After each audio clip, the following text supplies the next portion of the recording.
that forces the administration to have to talk about this. And if Democrats have a sophisticated messaging strategy, and I know that's a huge if, they could keep this very simple. You know, I've got two words for you, pretty and good, and just say it over and over again.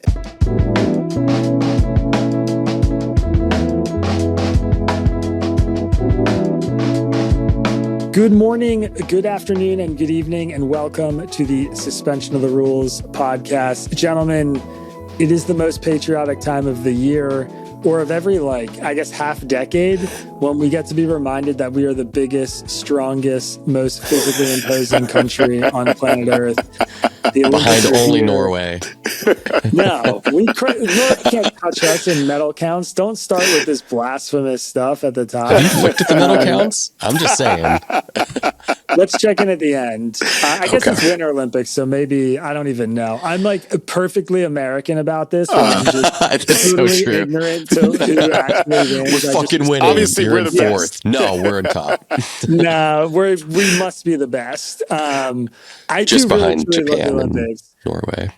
We haven't had a podcast since the Olympics started or since the Super Bowl happened. So there's some sports stuff here I think maybe worth covering. The Olympics feels tied a little bit into what we do because it's, it's international, it's American. There's a whole sort of like political undertones. Most of my, I guess I should say, experience of the Olympics so far has just been waking up at 5:30 a.m. to watch Lindsey Vonn ski with a torn ACL. Oh boy. Which ended in horrific fashion. And, not cool. That was a really, really terrible way to start a day. And then other than that, I've just been watching a lot of figure skating, which I was telling you guys off the air.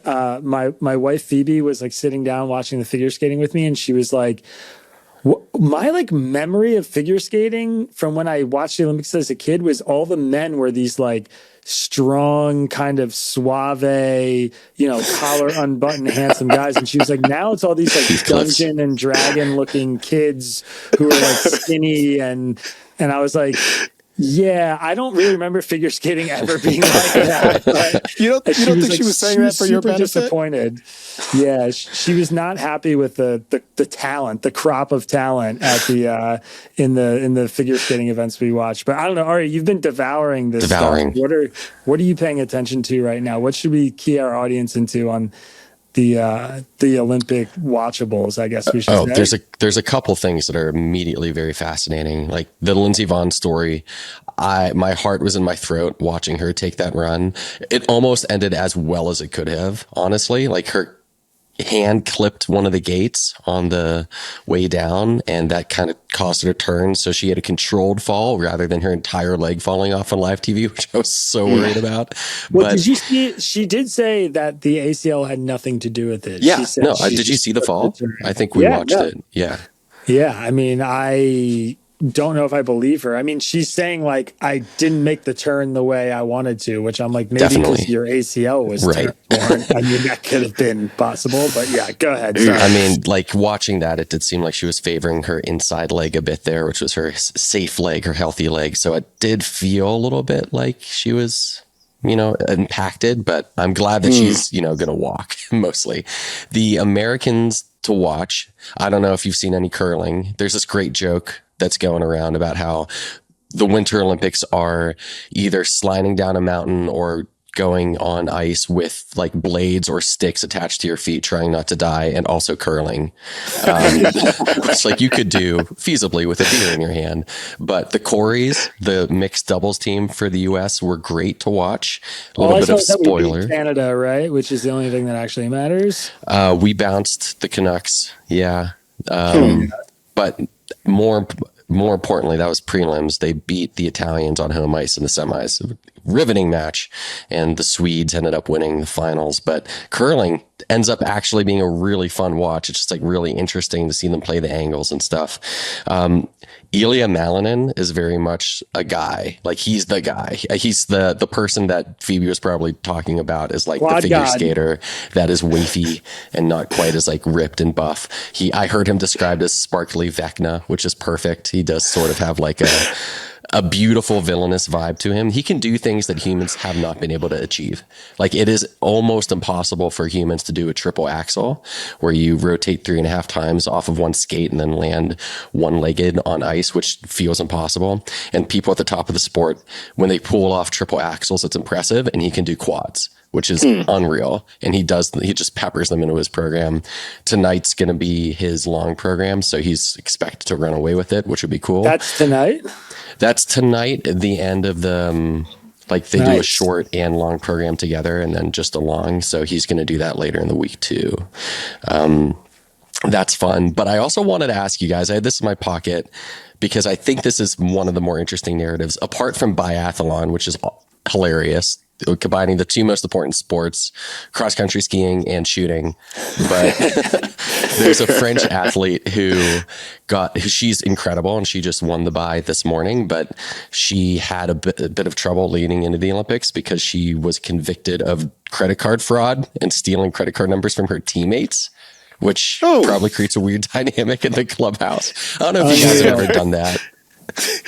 Which one? Which part? Yeah, the fraud thing. I know that you haven't won the biathlon. But maybe compete. I have not stolen, stolen neither. credit card numbers. No, from your teammates, let alone. But they, slap on the wrist, and France just let her go back up because she's a champion and she won. Yeah. Wow. But the real thing that I wanted to ask you guys about is Eileen Gu. I think she's like the perfect like lightning rod for debate. I know before the call, I asked if you'd heard about her, said no. So this is like completely coming in blank on this. She is one of the best slope style skiers in the world. So she's an all rounder, but she does great tricks and flips and stuff. And she's like one of the best in the world at it. She won the silver 4 years ago, competing for China, and is competing again for China, despite the fact that she is born and raised in San Francisco in the Bay Area. She speaks with an American accent, was brought up in the U.S. developmental system, and she has this worldwide acclaim as like an icon of the sport and is like a supermodel and will be invited to do fashion runway shows, has all of these millions of dollars of endorsement. And she's like very much an American, and she is up there winning medals for China. A lot of people. I hate it. I hate it. How do you? Wow. So you hate it. Tell me more. Yeah. If she's a product of the American system, she should race with us. Like, rep your colors. Easy. She's born here? I'm not certain if I'm pretty sure though. She's definitely raised here. Like, this is where she's from. Interesting. Yeah, I mean, not like nothing to do with animosity towards China. Just like, I want to win. Sounds like she's super good, and yeah, I mean, that's a heartbreaking loss if she's a product of the American system and racing for somebody else. No good. Yeah, definitely gets me mad. I don't like her. I don't know anything about her. I don't like her though. That's exactly how I feel. And then like I learned a little bit more about her. So there's a couple things. One is, she made this decision when she was really young, like seemingly before she was 18. She got offered the chance to be this icon in China where the sport doesn't really exist. And in interviews, she said it's growing the sport to these billions of people who don't know about it. And it's a good opportunity for outreach. And it seems like her mom had a bit to do with the decision, where her mom is a good skier and they got a lot of money from China to help with training and support her. Like, the massive resources of the Chinese state are behind it. And you just imagine like somebody who is like a first generation immigrant or second generation immigrant from moms from China and lives in the US, not a poor family by any means. Like, this is an academic and a skier, her mom. But when you have that opportunity, when the Chinese government's like giving you money to help train, then maybe you convince your daughter to do it. And it's not really her call either. And she's kind of making the best of her situation. Yeah. What's the question? Does her mom happen to be like a former administration official for Xi Jinping or something? Is there is there foul play here that we know about? Government interference? Like, they're stealing one from under our nose and winning some gold medals that should be ours. I think it's just the charm offensive. I don't see anything about her having ties to Xi's regime, just that she is an educated person. She has an MBA. She worked in finance, and she knows how to ski already. And she was really involved with her upbringing. So it just seems like her thumb's on the scale a little. And I feel like there's this little thing in the back of my head where I think anytime we see a woman who's beautiful out, like doing her own thing, knowing her value and getting her money, it just pisses us off a little bit. Like, I think there's like a little bit of misogyny that's in there that's deep seated. And I know that you're like shaking your head about Where it, did but that come from, dude? Where did that come from? The American, like, the commentariat. Like, I feel like there's this added vitriol to her that Not makes at me a all. little uncomfortable. I'd Particularly, forgotten her there. gender. Yeah. Yeah. I will admit, Isaac, you perhaps are above politics in the context of the Olympics. No, the CCP is bad. And I'm against it, and I don't want them to win anything. And that's the only thing that makes me upset about this. The actual truth, however, is I'm not watching any of the Olympics. I haven't seen any of it, not a single moment. And consistent with that, I haven't even seen a single moment of the Super Bowl. I've never felt less patriotic and connected to the country than this past week. Man, what are you What doing? were you doing during the Super Bowl? Well, thank you for asking, Isaac. This would be my grievance, but I've got a better one. I live close to San Francisco, as you know. So with the Super Bowl in town, flights were a complete disaster. I had to get up in the air on one of the less crowded flights where even a coach ticket didn't cost $1,000 at around 3 p.m. in the afternoon. So I didn't have an option of watching the Super Bowl once I was up in the air. I don't watch the TV on the plane, so I just did some work instead. So I missed the whole of the Super Bowl, and the only thing I did was watch the Bad Bunny performance later. And of course, watch the Turning Points alternative to compare the two. Oh, so that's the only thing you've done that's American. I don't even know. You. Honestly, I think the Seahawks won the Super Bowl. That is the honest truth. I don't really know what's going on. They crushed. Should we talk about the Bad Bunny thing? I mean, that got political, I guess. Exceedingly. Yeah. Halftime shows are always political now, apparently. Well, okay. I think there is actually kind of I think there's something there too. I don't know how much time we should spend on this, but to me, a silly controversy. That being said, let's dive in. Okay, first of all, the TPUSA halftime show sucked. I watched it. It was terrible. Kid Rock looked like he was lip syncing. The vibe was off. There was like a weird... Well, he posted this whole like 5-minute video trying to prove that he wasn't lip syncing. It's defensible. It's defensible. I saw somebody post it like, your performance went really well and you have to spend 5 minutes explaining how wrong everything went. Like, but...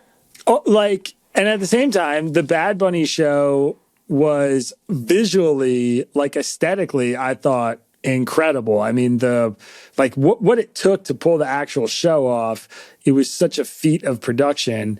But halftime shows kind of always suck at the Super Bowl. Like the sound is always terrible. The lyrics are always like smashed up and it's a little unclear. And there's always like some weird production stuff going on. I've seen a lot of memorable halftime shows, but like Kendrick Lamar last year, it was like, everybody's like, well, I don't even know what he's saying. Like this sucks. And then the year before was Usher, which was awesome, mostly because he did the rollerblades thing, which was incredible. I'll never forget that. And it's Usher. But like the vibe was good. I thought it was a good vibe. But the production value of the show was like objectively incredible. I mean, it should be decent Spanish. I didn't understand what he was saying the whole time, which again, that happens at every halftime show.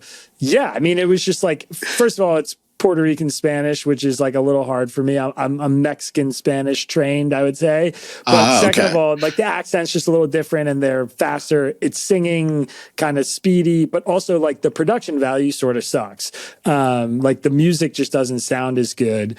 But yeah, I don't know. Like people were I get it. It's all in Spanish and like, you're a red-blooded American. You don't want... I'm like, come on. Like, it was a joyful, good show. Rich Eisen did a great piece on this. Like, the guy is like clearly patriotic about being an American, about being Puerto Rican. it was like the show was all good vibes. The game sucked. So it was like, thank Depends who you God we're ask. at halftime. It's cathartic was a for some bad of game. us.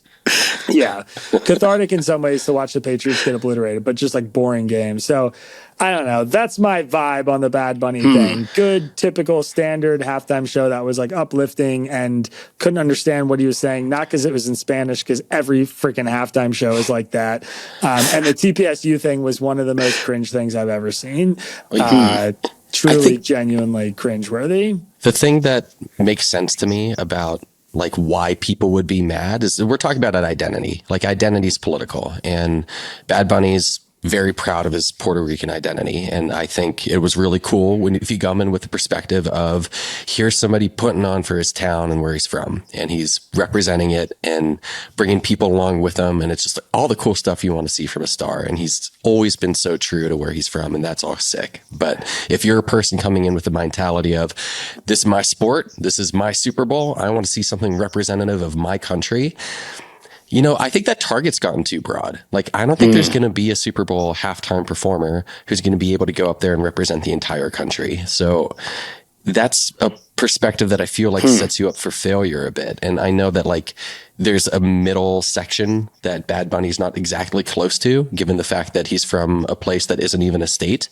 But that, you know, is worth thinking about. There's lots of places. We have a lot of overseas territories in the US. And I think it's cool to think about that sometimes and what that means. And he wasn't shy about like the like blackout thing that he did going up the light pole and fixing the power was, you know, a good reminder of like, these people are still here and this shit happened to them. And they're also Americans. And a lot of Americans speak Spanish. So they don't see the representation as much as we like normcore Americans may when we're watching football games with the flyovers and Troy Aikman's up there butchering the English language in his own way, and we're listening to it. Don't talk like, bad about Troy Aikman. Now here, it's just like the announcer dialect. I've said this to Isaac before, is my least favorite dialect in English. Of like, now if you're the Cowboys here, you're gonna want to throw it on third down and get a couple more yards, setting up a first down. It's just, I think that's probably if you're looking at the clock, and I just hate all that. It sounds like diarrhea to me, but. You know, that's how I get offended watching football. So maybe the point is we all have a right to watch football and get offended. What's more American than that, actually? Nothing, honestly. Yeah. Value is subjective, mostly. I will say that one objective fact is that God doesn't want us to have halftime shows anymore. I think it was 2007 when he sent the rains while Prince performed Purple Rain at the Super Bowl. He parted the rain. That was the zenith of Super Bowl performances, and they should have stopped after that. Like you could, build a hologram and just kind of run it back again or something like that. I don't know. Get Rainmaker, one of those new startups, to seed the clouds so it rains again. I don't know. But I don't know a single Bad Bunny song. I still don't after watching the Super Bowl. I thought it was like a fine performance. I wasn't particularly moved. I will say, for the turning points, folks, I wasn't thrilled or ecstatic watching it. I was a little surprised by the quality of the production, although not at all surprised by a major defect in the production, being that the audio and video were out of sync for the grand finale. But like, there's something about the like kind of sentiments and the notions of family and stuff like that were spoken to that, like I share some of those values. I can appreciate, I wish they hadn't politicized it. And if they just wanted to have their own halftime show, they would have just done it. Like we used to have the Puppy Bowl. There's been a lingerie bowl. We've had maybe we do. Great. I wasn't paying attention, but we have these alternatives. I think like a paraplegic puppy won the Puppy Bowl this year, actually. I'm pretty even sure better I saw that representation. Yeah. I just think if you want to have your alternative counter programming to the Super Bowl, you are totally entitled to. They did serious numbers, and they would have been better off doing it without sounding like crybabies. So maybe the next time around, you just do it. You have your All-American halftime show. You do it for your own cause or whatever. But I should say, I'm pretty sure that Bad Bunny at the time he was tapped to do the Super Bowl, had already made that decision, like not to tour in the continental United States because of his concerns about immigration. In which case, long before the pick became kind of political because of that dynamic. He's also a huge star, so it also makes sense that he's the guy who gets tapped. I'm not sure that anyone has sold more albums than him in the last 2 decades, or last decade, anyways. Yeah, I don't know. It's fine. I Interesting. mean, you're right. Like plurality is American, so it's okay to say this is something that I want to see. There's lots of options for everybody at halftime now. Yeah, that's true. You may not like reggaeton. That's fine. Just to clarify, the TPUSA thing was cringe, not because they were espousing family values or whatever. It's because they're trotting out Kid Rock, who's like half dead, lip syncing these songs that are 25 years old. And was he lip syncing though, Isaac? We don't know. Whatever. All right. He was doing karaoke with the background track on. Yeah, him and his DJ are doing a karaoke performance, and we're supposed to be like, come on, it's like just. I did have, interestingly, I log into Facebook once every like week or so, and one of my friends from high school had this message that I loved, which was, "I'm really excited to watch the All-American halftime show with Kid Rock this week." Then below that, edit: "This is not a political post. I just don't know any new music, and I grew up with Kid Rock and excited to see it." Like, yeah, all right, I like that. Appreciate that. Yeah. Fair enough. All right. Well, while we're on the topic of, America and racism, Kmele went to bat for the president this weekend. And so we should probably talk about really sufficiently pissed off the Tangle leadership and his own pissed off a lot of people, to be very clear. Yeah. So we're going to put Kmele on stage and give him a few lessons, make sure he learns his lesson pinata, about buddy. defending We got Donald our bats Trump. ready. It's a quinceañera, and you're the special guest. I thought we were going to talk about David Foster Wallace. I can't. It's too much. David Foster Wallace is too intense. But we should note that the anniversary of something, or was it his birthday? Yeah, Infinite Jest. I got you. A friend of the show, former editor of ours, Kendall White, who is a student at Pomona, just had this tweet over last week saying that the 30th anniversary of Infinite Jest passed in the last week without so much as a peep from the university, and was like, "This is a shame. We should be celebrating this guy. He was a luminary, and he represented our university in a way, and no one really seemed to care, and that's sad." Yeah, Kendall's a real one for that. Amen. But can't go down that rabbit hole. You can't put this off, Kmele. It's an Easter egg. Right, We'll make a reference later. Well, yeah, we'll talk about the real Easter egg of the news this week, which was this Obama, Michelle Obama, Barack Obama as monkeys in this weird gorillas, technically speaking. Gorillas, yes. Lion Gorillas are monkeys, aren't they? I mean, specific guys, stop. kinds of No, stop. We're not doing that.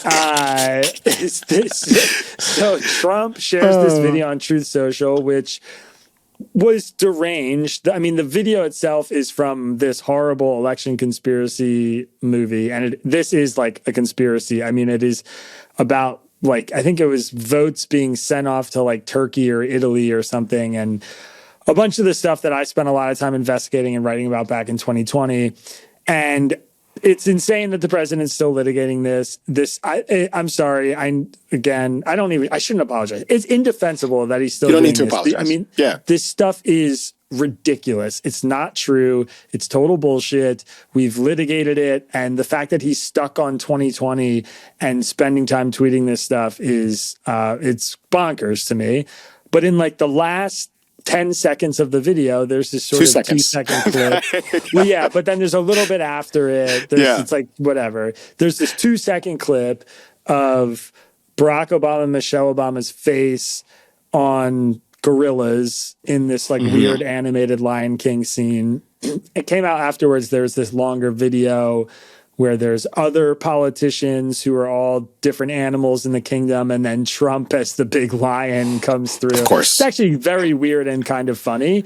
And there's other people of color, black people, Hispanic people, whatever, who are not having their faces plastered onto monkeys. Hakeem Jeffries was a hyena, I think. It was a hyena. No, he was a meerkat. Who was the hyena? Doesn't matter. I don't know, but he was a meerkat. Doesn't matter. He was, Yeah. what is that? Timon Timon from Lion King. In the end, Yes. Trump tweeted out a video where Yes. Barack Obama and Michelle Obama are being portrayed as monkeys, which is obviously a classic racist trope.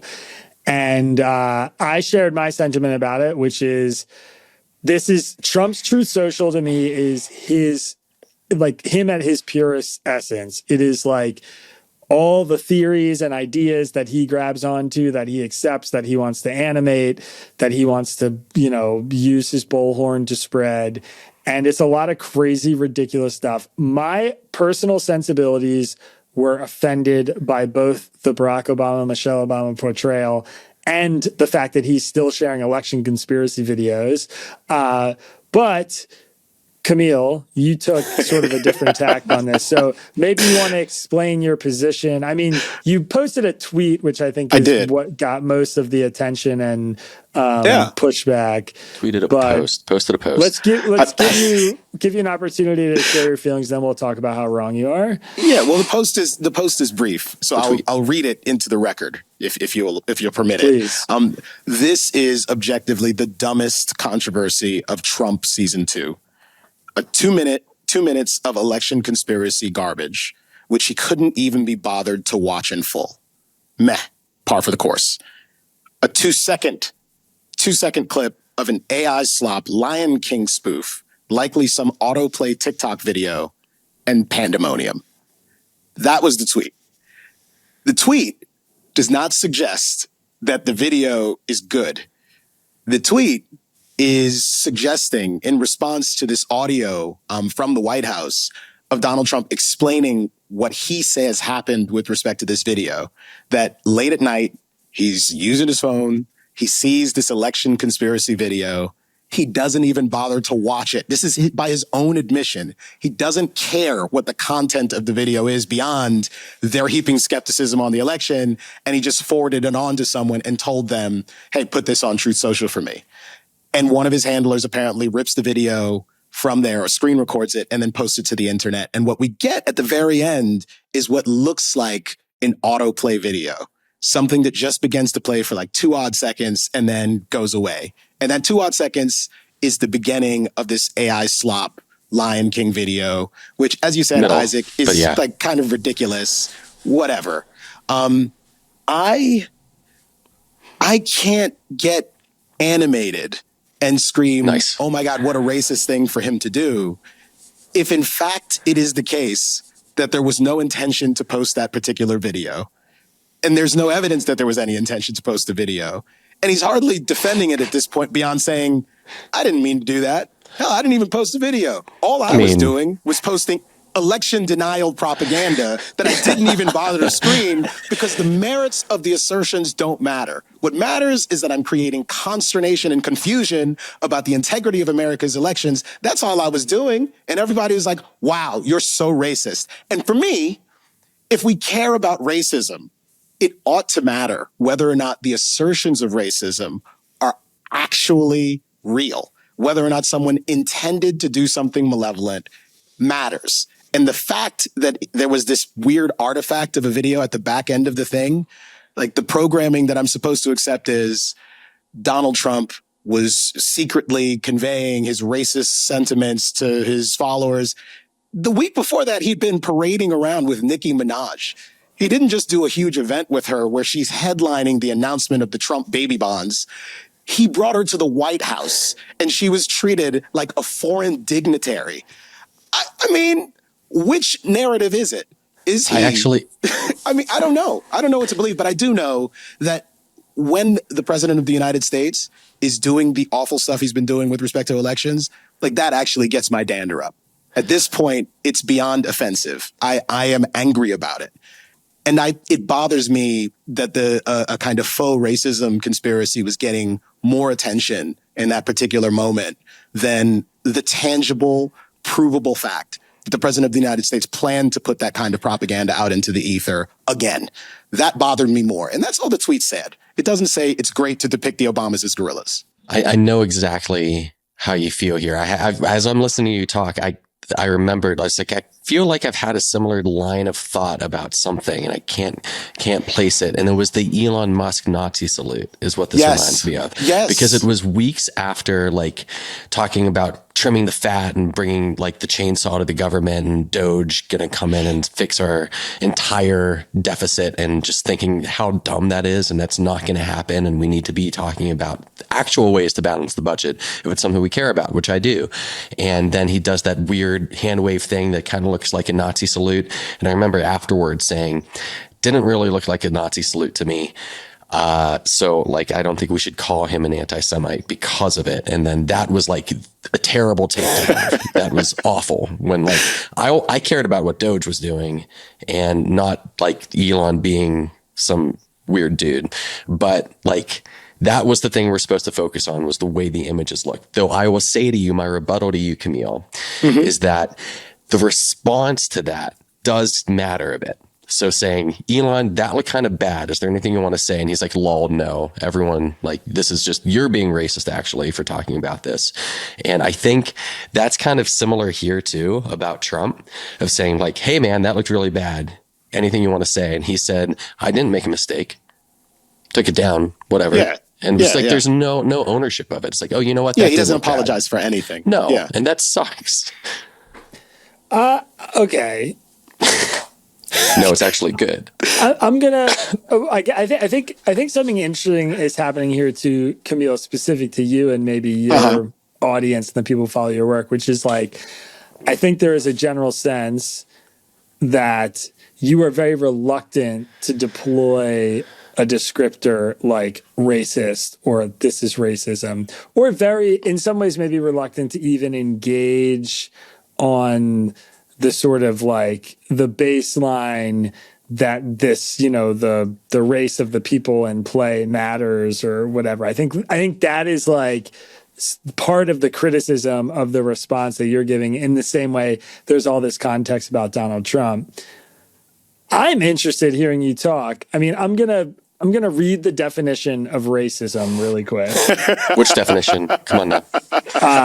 This is the definition I can't actually see on my computer, but the top definition comes up on Google: prejudice, discrimination, or antagonism by an individual, community, or institution against a person or people on the basis of their membership in a particular racial or ethnic group, typically one that is a minority or marginalized. I mean, would you say Donald Trump is a racist, given that definition? I mean, we'd have to adjudicate specific things. And in general, I don't know that I see a lot of evidence that Donald Trump is a malignant racist. I do think there have been times where the president has targeted particular communities and talked about them in ways that are derogatory. But I've never heard him talk about races of people in that sort of way. In fact, on the contrary, I think an actual avowed racist is unapologetically racist. It is a Richard Spencer. It is a Nick Fuentes. I think a lot of the racism that is being policed in a lot of our kind of broad public controversies is this subtextual racism, this kind of weird circumstance where people are saying, I didn't say anything racist. I don't mean it in a racist way. And it feels like that's what's going on here. Donald Trump says, while he hasn't apologized for posting this video, what he has said is, I haven't seen the video. I've been told it was offensive, and I'm sure if I watched it, I would think it was offensive. So much of his content, I mean, racists don't generally say things like, Black people love me. I'm doing so much for Black people. He touts the fact that he has managed to hit a new high watermark for Republicans with respect to Latino and African-American voters. He does it all the time. Is he profoundly unsophisticated and uses words like blacks in ways that will make you cringe? Yes. But I could talk to you about his many other crimes against the English language if you're so interested. I really do think that my bottom line on this is not so much that I'm reluctant to parcel out racist because I think it undermines my broader argument about the individual and the nonsensicalness nature of race, but because the way that we try to adjudicate these racism controversies is often incredibly sloppy and kind of hysterical. We disregard intent. We disregard surrounding context. We disregard the complicating nuance. And I think it does matter that Whoopi Goldberg wasn't presented as a primate, and various other minorities who were characterized or represented with these animals. Like, I mean, Joe Biden was a baboon. Was that racist? George W. Bush was routinely displayed as a monkey of some sort of a primate. Was that racist?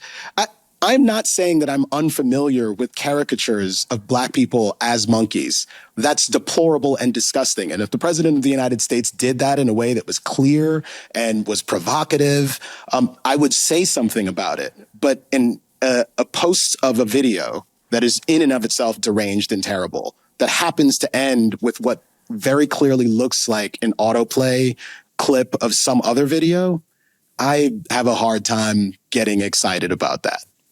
And I'm not going to label it racism because other people are excited about it. And I don't actually think it's laudable to jump on the bandwagon and say, well, it doesn't matter. He intended it. This is fourth dimensional chess. People have a higher appraisal of Donald Trump and his sophistication than I do in this regard. I think it's a little literalist, to be honest. Like, I think there's lots of room because when you started speaking, you said, when I think of racists, I think of overtly, like somebody who's unabashedly racist. And I'm thinking, if that's the case, we don't need the qualifiers then it just is what that thing is. And it's similar. I'm going to keep making this parallel because it's the touchstone for me that's like personal to anti-Semitism. Is almost never do I see anti-Semitism where somebody comes out and it's like, Jews are a lesser species of people. It's like that. You see that, but you see that I'm not days. saying you with don't greater see frequency, that. actually.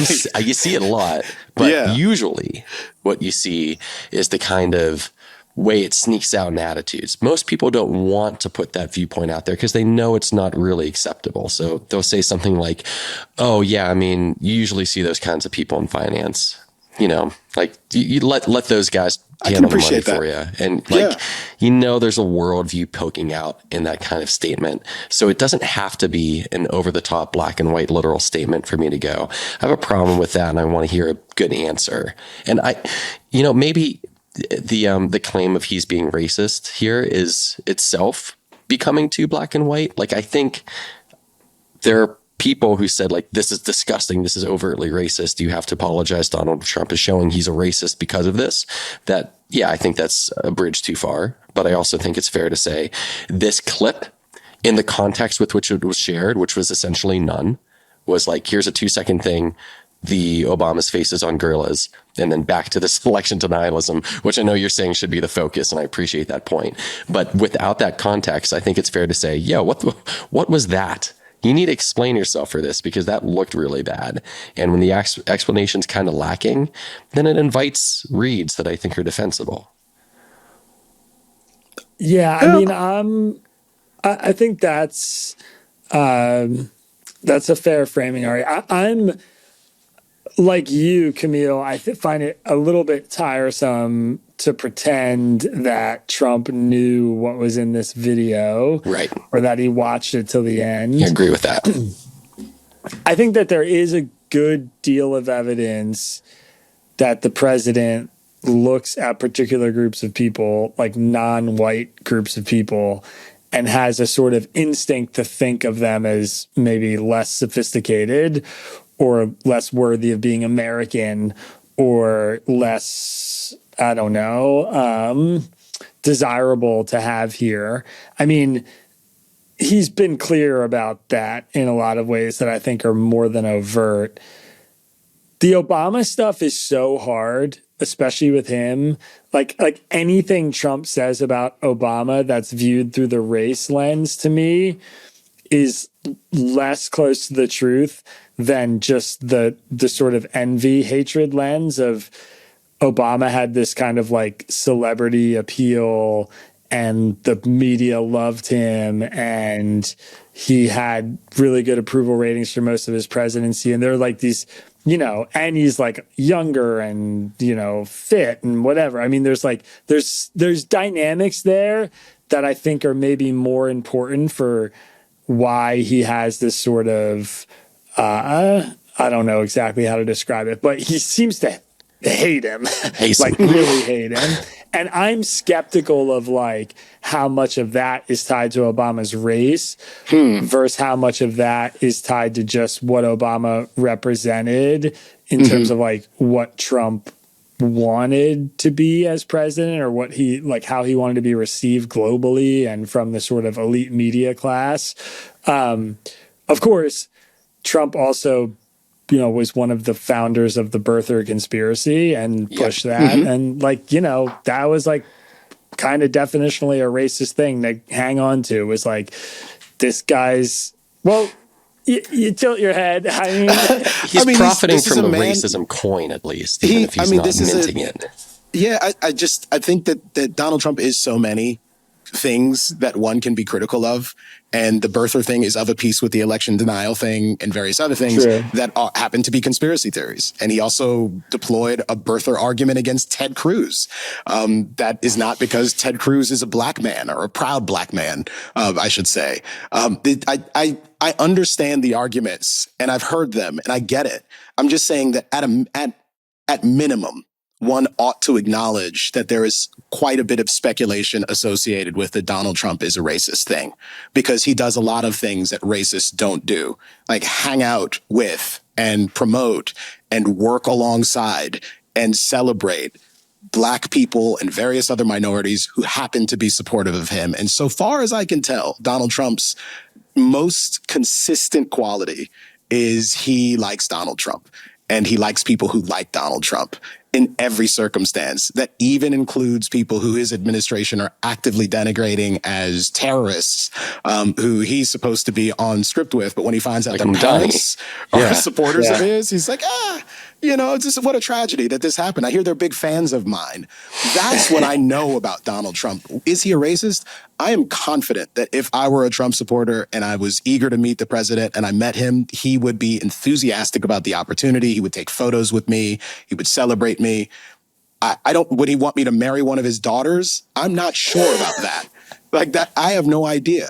But again, this is a kind of speculation. And I think that there is a sense that we take race seriously if we're willing to be more generous with the places where we're willing to deploy racism. I'm not attributing that sentiment to you guys. I'm just saying culturally, that does appear to be kind of part of the dynamic, that if we are sufficiently hypervigilant and we go after it in every place, then that's how we take racism seriously. And I actually think taking racism seriously is both a matter of being vigilant, but also a matter of being thoughtful and dutiful, and actually trying to adjudicate these things in a serious way, and being as concerned about false positives as we are about missing the mark on some of these.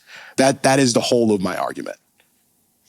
All right, sufficiently defended and well defended, Thank Kmele, you. for your very capital B bad tweet. Yeah, back against the wall. We should move to some actual policy news here. There is a debate happening that we covered pretty sufficiently last week, which is this DHS Republican-Democrat funding bill.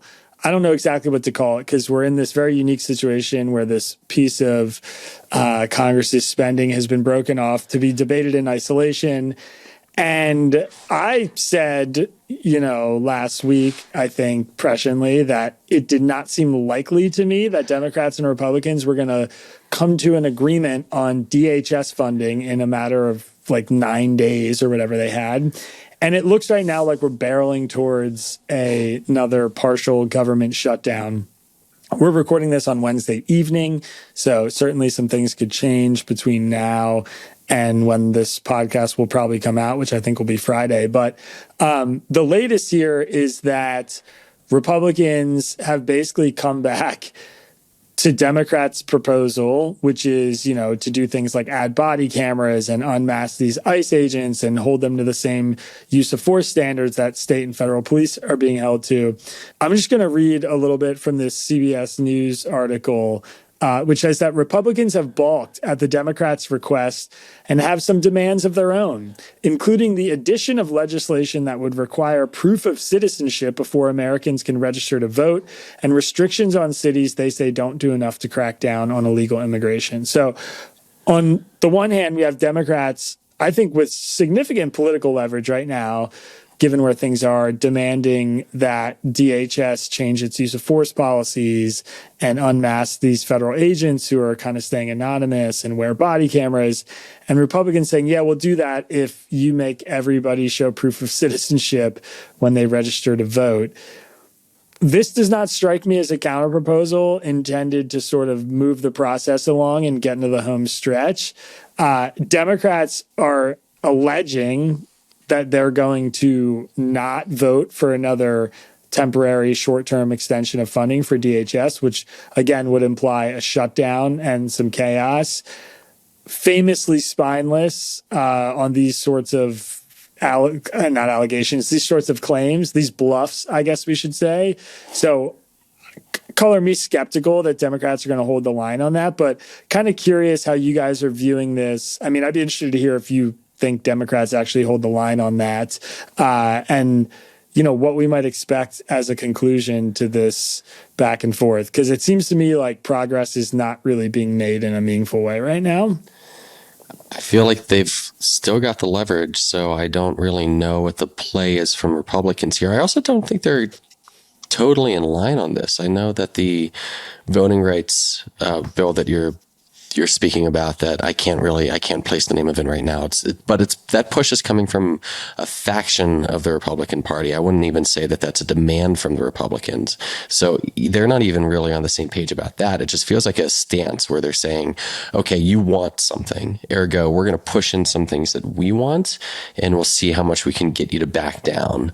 But I don't think there's much of a fight for something from Republicans. Like the Democrats, for the first time, I think this is something that we said last time, we covered this 9 days ago, crazily, was that they're on offense for the first time in the Trump administration. Mm-hmm. They have a clear objective. They want constraints on ICE. They want them to be unmasked. They want body cams. They want to have them coordinate with local law enforcement offices. They want things that they can define. And the Republicans are saying, okay, but we already funded ICE, so if you hold out, you're just going to be hurting other DHS stuff like TSA. Secret Service is under the Department of Homeland Security now. A couple other agencies that aren't coming to me at the top of my head, but it's a lot of stuff that isn't going to be the thing that they're trying to hamper. So that's the defensive line. But I understand that if you're negotiating, just holding a defensive line isn't that attractive. So you want to throw in some offense too. It just all seems somewhat transparent to me, to the point where it's all right, now we'll see who blinks when the stakes are real, and we're not playing with theoretical ammo anymore. There'll be another partial shutdown. I think that was it was a good take. Not a particularly difficult take to make, but I think a take well made about this is not going to get done in 9 days and we're going to be right back where we started. And then when we're here, I feel like the conversation is just going to be about, all right, what do you guys want that we can commit to a timeline to negotiate on? Because we are not going to get use of force standards signed, sealed, and delivered within 2 days. There's going to be legislation, horse trading on that. That is a bill with a capital B that has to get negotiated and sent out. So they're going to be saying, what are the terms of these agreements? Saying, okay, we can talk about that. Here's insurance that we're going to talk about that. Here's a deadline for that. And we're going to be back to CR time. I don't know. I honestly do not see any other way that this moves forward. The Democrats aren't going to get everything that they want in the next 2 days. And I think the Republicans are just looking for ways to whittle them down as much as they can. I mean, Camille, do you think Republicans will get anything from this, or Democrats are back down and we're just going to sign the budget for DHS? I don't see it. Yeah, it's hard to game this out and guess which way it's going to break. But I will say, as someone who's been exceptionally critical of Democrats for never really having any sort of strategy and seemingly not really having their heads in the game when it comes to actually being the opposition party in a serious way, they have taken full advantage of this particular circumstance and still seem to be holding the line. And the demands that they're making right now don't seem particularly unreasonable. They haven't sounded unreasonable to a number of Republicans who have said, yeah, it's time to unmask. Yeah, it's time to pull back. Yeah, this is our issue. We're supposed to own it. And there are so many things tactically that we shouldn't be doing. And for Homeland to be on the ground saying exactly the sorts of things that Democrats want to hear, for them to ask for these policies to be formalized in certain instances, for the commitments to body cams, which have already been made to be formalized, seems like a no-brainer. And for Republicans to essentially be seen as being unwilling to concede on things that in principle, they've already agreed to do, I think looks particularly bad for them. And I think the broader context is appropriate to pay some attention to here. Democrats have notched a bunch of wins recently. In addition to this, we had that procedural vote that Johnson was trying to do to try and protect the president's tariffs, and that did not work out for him. I talked to Rand Paul yesterday for about 20 minutes, and DHS, Homeland issues did come up. He's still upset about ICE and is still talking openly about the need for reforms there. They're going to have allies on the other side of the aisle. And the Republicans have an exceptionally slim majority.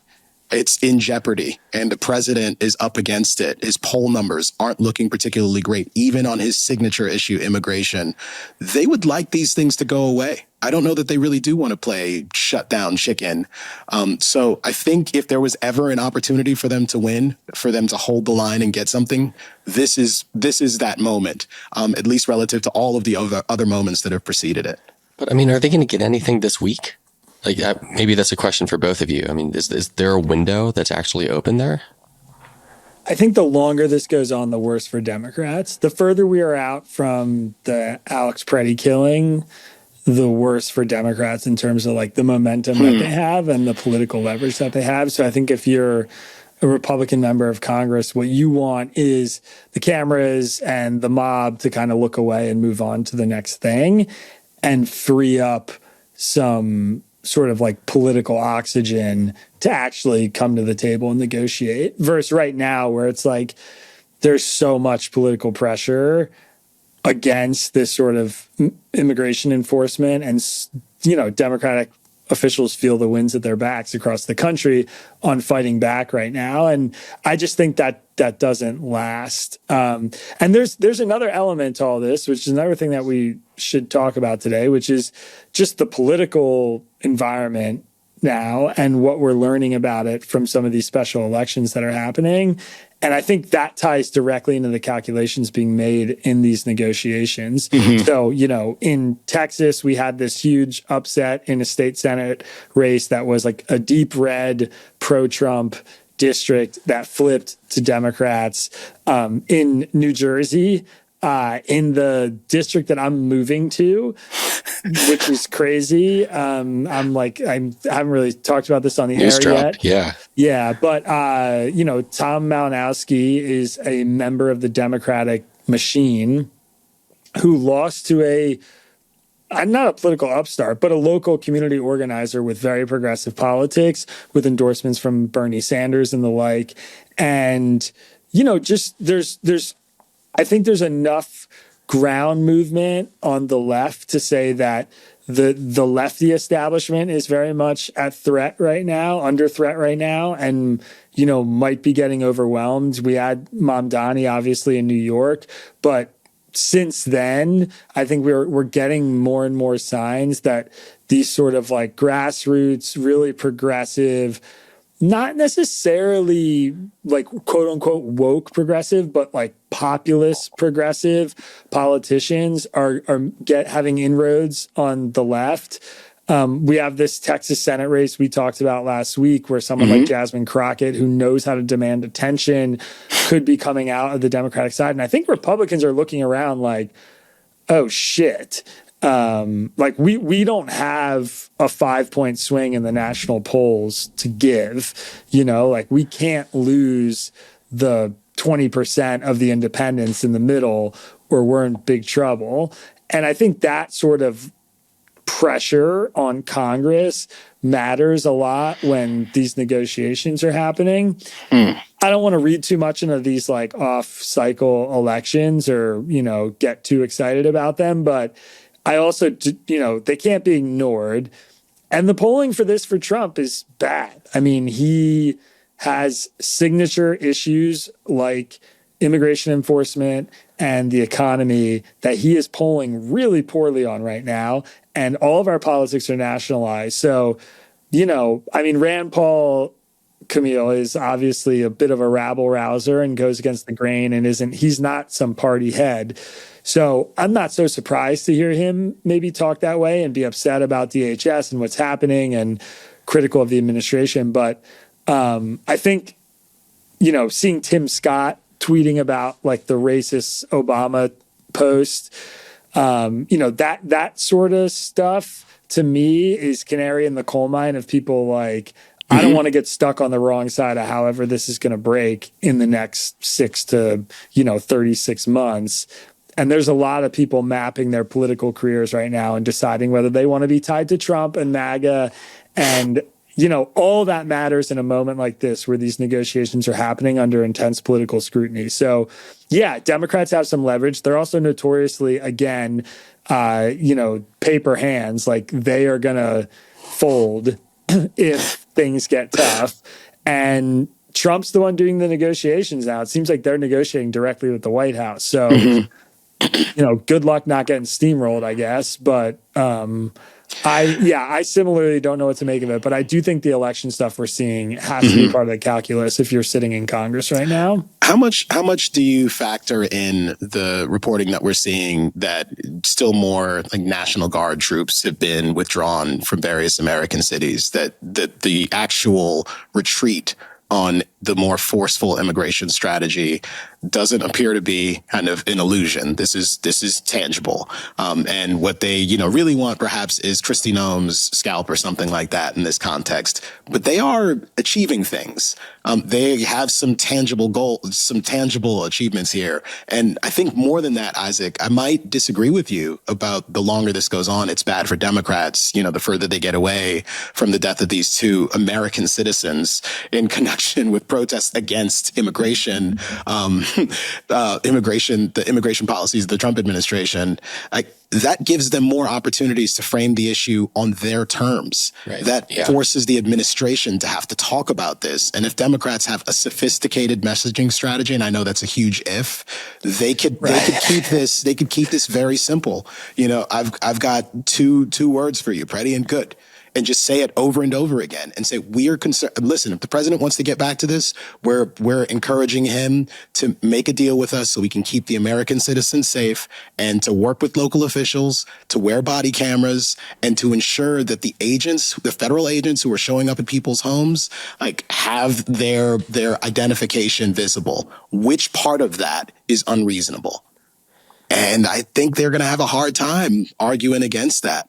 But again, this presumes that they'll have their messaging strategy together and they'll be able to stay on the ball. But stranger things have happened. I'll put it that way.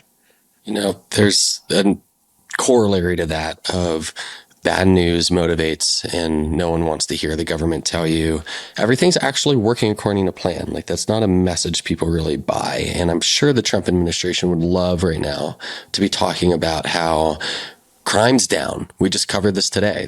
Big reports about the homicide rate being the lowest it's been since 1900, which is incredible news. And I'm sure they want to draw a direct, bold, not dotted, solid line between that and the immigration policy. But right in the middle of that line is Minneapolis and pretty and good. And that prevents that message from getting out. So I agree with you, Kmele, about that being something that plays the Democrats' favor. And I do think that it ends up being something that makes the Democrats want to hold on a little bit longer. Probably motivating, again, just talking endgame for this specific situation, electoral map is a little bit down the line. I know we're trying to get our seats right now. If you're in Congress, you want to make sure you're backing the right horse, but I think it's probably just about what can we do to get this a little bit resolved so that we can stop trying to answer those questions of what part of this sounds unreasonable to you.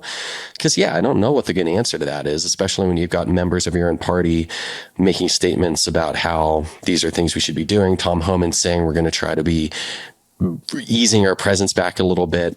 And then also, man, that sucked. I just forgot what I was going to say at the end. So I'll just leave it there and let you guys have the last word. I had to tee it up too. It's going to be such a perfect conclusion. Man, what is there to do I don't about think it? I've What ever a seen terrible you do day. that before. I know. It's like I had the yips there for a second. What happened? Oh, well, that's fine, because I had another thought that came to mind when you were talking, which is just, I think I see the perspective that dragged this on and it's good for Democrats. I also think, not to be too morbid and crude about this, but one ICE agent gets shot, or one high profile arrest of some horrific sexual predator who's here illegally that Biden didn't deport or put back on the streets. Like, it doesn't take much for the winds to shift back in Republicans' favor on, who the victims are and who the predators are. And I just think the more time that passes, the more opportunity it is for another story like that to take over the news. I mean, we could be at war with Iran, God willing, we're not, but in 2 weeks, And if that's the case, like, are we really going to be sitting here talking about these DHS negotiations, or is that just something that's going to, be resolved in some hearing nobody watches and be a bullet point in an Axios newsletter that nobody pays attention to in a month? And I just, so like right now, it's the story, it's the thing people are talking about.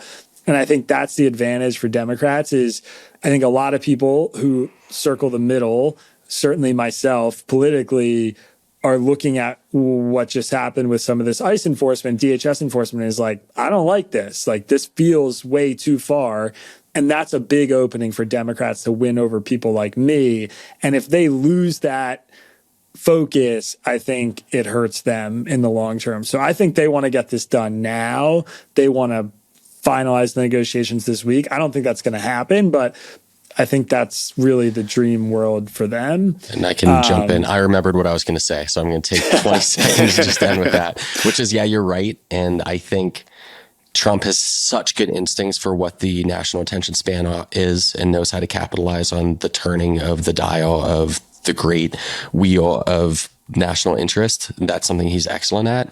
But I think the point is, and this is what I forgot earlier, is Democrats want a legislative win. So they're getting these commitments that are sort of lukewarm about backing out of cities, National Guard drawdowns, but they want something in writing and they want something legislative so that it's not going to be an I told you so and a rug pull next year. And then they can pitch that to people in the middle, like the Isaac Sauls and Kmele Fosters of the world when it comes time for November, when they're trying to sell what their wins are. Instead of saying, no, remember we called the president a racist. They'll actually say, no, look, we signed this. No more masked agents. That's a thing we did.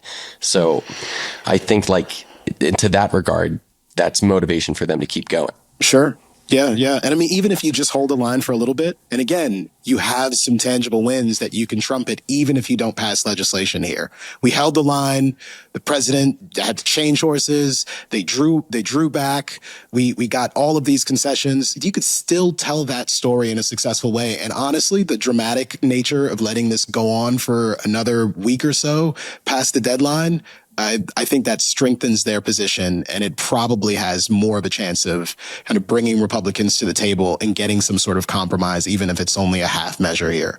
So I think that the chances of them getting something done are my optimism about this is improving as we talk.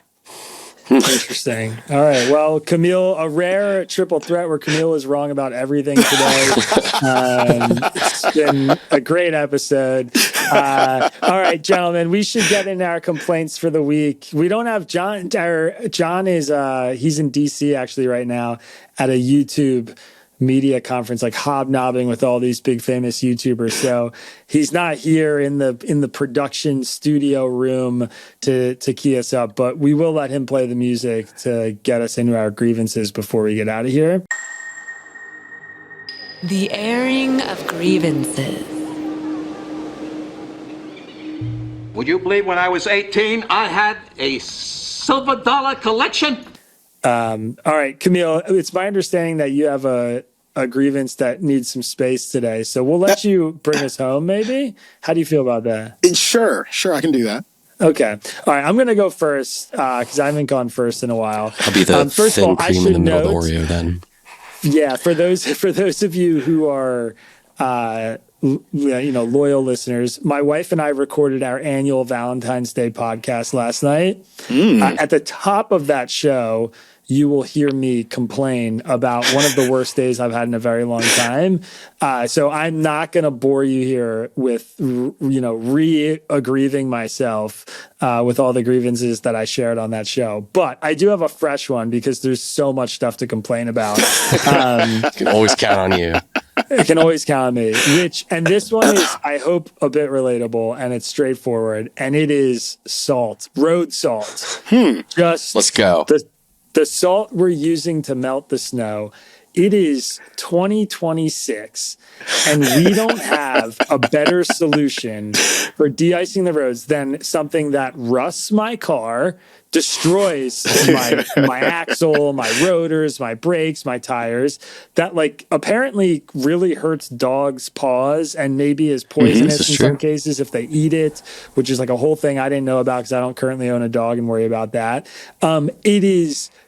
You track it everywhere. My house is disgusting. It is I love being barefoot. If I am home, I like not having shoes on, and I'm just walking on salt in every room of the house that's being tracked in through shoes and socks and pants and clothes.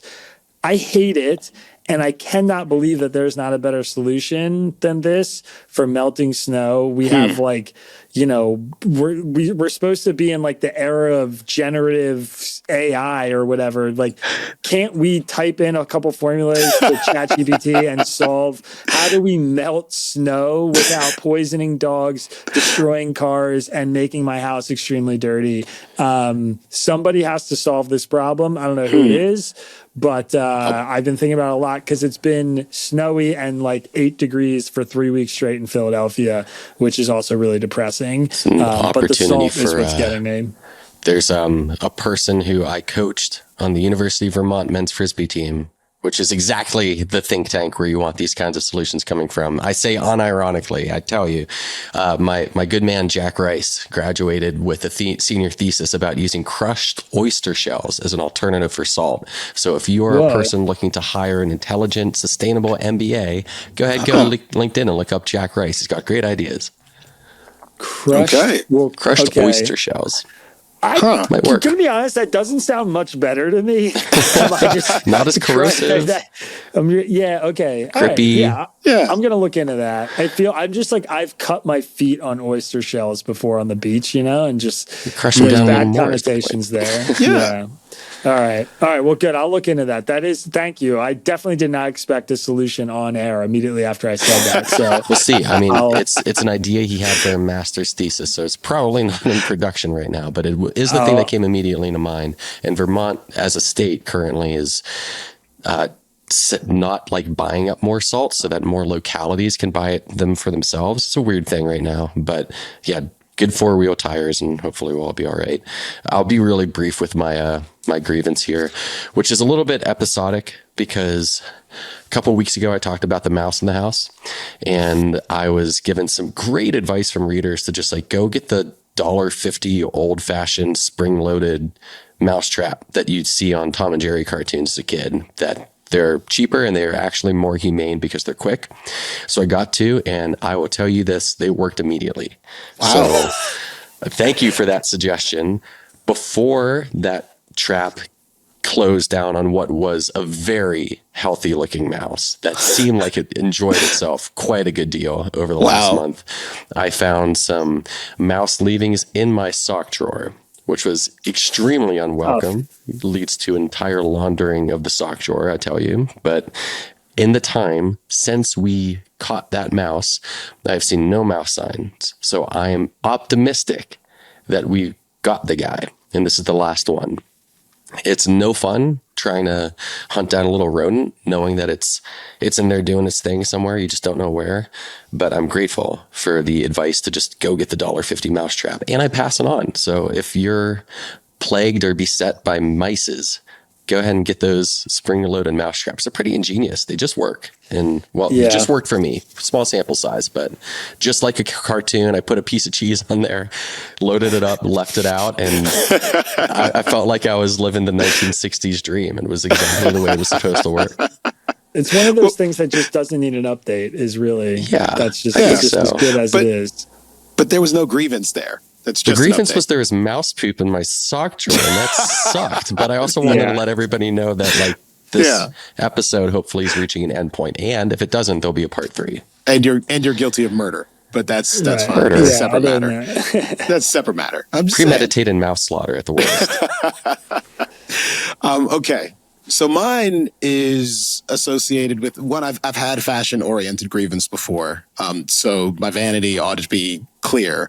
But I have tried to sort of standardize my wardrobe. And part of that project involves finding the perfect pant. And I found a pants. Pant. It is a pant. Data or datum? Singular. Okay. But I found a pair that I loved.